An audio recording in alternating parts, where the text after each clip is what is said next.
This segment is brought to you by the Kansas Soybean Commission. The Soybean Checkoff, progress powered by Kansas farmers. Welcome back. Hope you enjoyed this week's Kansas Soybean Update.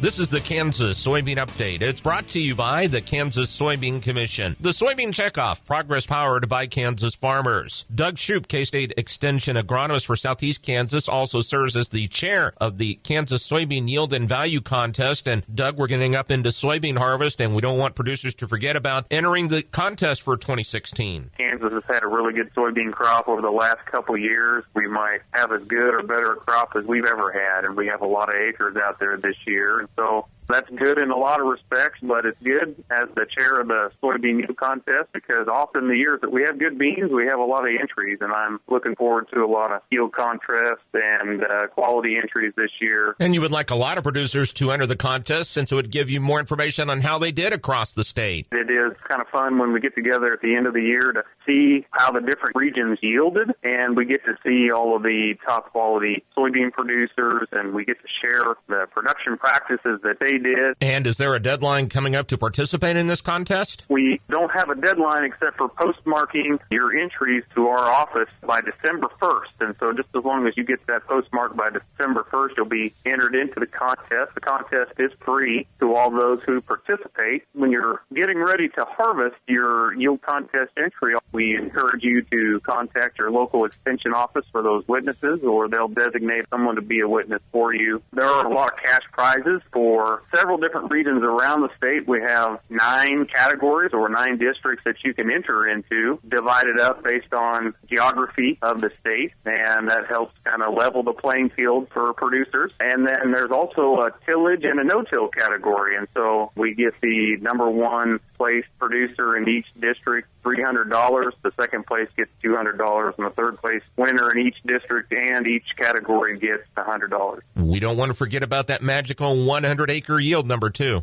We have yet in Kansas to hit 100 bushels per acre, and we've been awful close. If a producer is to achieve or exceed 100 bushels and is the overall winner of the state, then they would receive an extra $1,000 for their 100 bushel achievement. Doug, how can producers learn more about the Yield and Value Contest? The contest rules and the form to submit your entry into the contest is online at kansassoybean.org. Under the Association tab, you will find the entry rules and the form for the yield and the quality contest. That is Doug Shoup, the chair of the Kansas Soybeans Yield and Value Contest. He's been our guest on the Kansas Soybean Update. It's brought to you by the Kansas Soybean Commission. The Soybean Checkoff, progress powered by Kansas farmers. Learn more at kansassoybeans.org.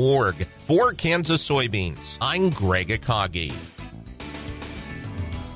Stay tuned. We'll be back with information about the dredging project at John Redmond Reservoir. Biodiesel made from sustainable resources is diversifying our fuel supply. This year, biodiesel will displace over 1 billion gallons of fossil fuel nationwide. It's making our economy stronger and our communities healthier. It's working here and across America. Get biodiesel going in your community. Visit americasadvancedbiofuel.com.